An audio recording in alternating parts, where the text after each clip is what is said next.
South Korea's biggest football manager streamer, Han Dong-suk, who regularly pulls in 10 to 40,000 people every single time he opens up his stream, has just announced that he is done with FM26. Now, I know what you're saying. A lot of people have already said this. People have already announced their criticism, etc. I've done it. Beat it to death. But this guy was sponsored by Sports Interactive to play the game on stream for at least 3 seasons. So after just one season of playing Football Manager 26 to his between 10 and 40,000 viewer audience, sometimes even 50,000, he wanted to stop playing after one season. This is a guy who, in the previous renditions of Football Manager, put in thousands of hours into the game, according to his different platform stats. So he only completed one season and he wanted to stop, but he felt obligated to continue because of the contract and that he had, and that he was paid to do 3 seasons. So he stuck it out. He just finished up, and this is what he had to say. Whether it's checking records or looking at other clubs, I just don't feel like doing anything. I end up just skipping straight to the matches. FM is a text-based game, but now reading the text feels stressful. That's the biggest problem. The in-game graphics have improved a lot, but the match engine still feels disappointing. If you just want to watch matches, you might as well play the FC series or the FIFA series. There's no reason to play FM anymore.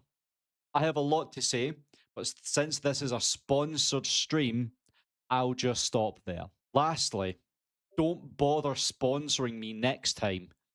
Just make FM27 a good game. I don't care who you are. If you've got that many people watching you and you've been paid to play a game, you're sponsored by the company to play a game on stream, and that's what you come out and say, fair play. Honestly, the absolute stones to come out and say that is so admirable. And right after he said that, he just turned off the stream. That was it. That's what this game is doing to people, right? If you've got paid influencers that are criticizing your game to their tens of thousands of people who are watching, the amount of people that will just not buy the game based off of your review of that is incredible. This is why I feel like they shouldn't have released it when they did. Okay, the game wasn't ready. If you held off for a month, the game would have been much better. The recent patch that's just came out has fixed so many little things. The game is still a mess, but it's so much more playable.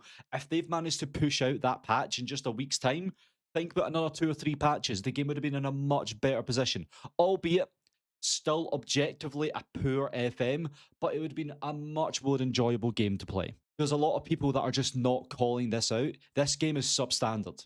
We shouldn't be accepting a substandard game anymore in 2025. It feels like every single developer is doing this recently with multiple different games, but Football Manager was never that. Sports Interactive was never that. If you paid £40 or €50, whatever it is, for Football Manager, you knew that you were going to get thousands upon thousands of hours of a high quality product. And it just feels like a lot of the community is just accepting substandard. And we shouldn't do that. I'm just glad that more people are coming out, like Han Dong-suk, who personally I'd never really watched or was aware of. I knew that Football Manager was huge in South Korea. I didn't realize that Han Dong-suk was the biggest creator of that space. But the fact that Sports Interactive have sponsored him, hoping and I imagine like slightly nudging him to promote the game because they're paying him, has just came out and said that it's not a good game. That is so based. The more people that start calling this out, the more likely Sports Interactive are going to be to actually bring out a finished product beforehand, okay? We shouldn't let them get away with providing us with a game after we've had to wait years, which is so below par. And a lot of what he said as well just resonates with what I feel about the game. The match engine feels disappointing. If you just want to watch matches, you might as well play FC. It just feels that you're skipping through to just go towards the next match. There's nothing around you. There's no depth. There's no world. I feel like I'm alone on like a tiny deserted island with my little characters. It doesn't feel like there's a whole planet to explore, which is what it did feel like. So yeah, interesting times for Sports Interactive if they're losing arguably their biggest Football Manager influencer, especially towards that audience as well. Yeah, it ain't looking good. But just wait and see what happens and the fallout from this. I'm expecting some sort of announcement from Miles, maybe. A little bit of accountability, perhaps. Whether or not there'll be a change in management at Sports Interactive, who knows, okay? But there's going to be some big decisions coming up within the next few months.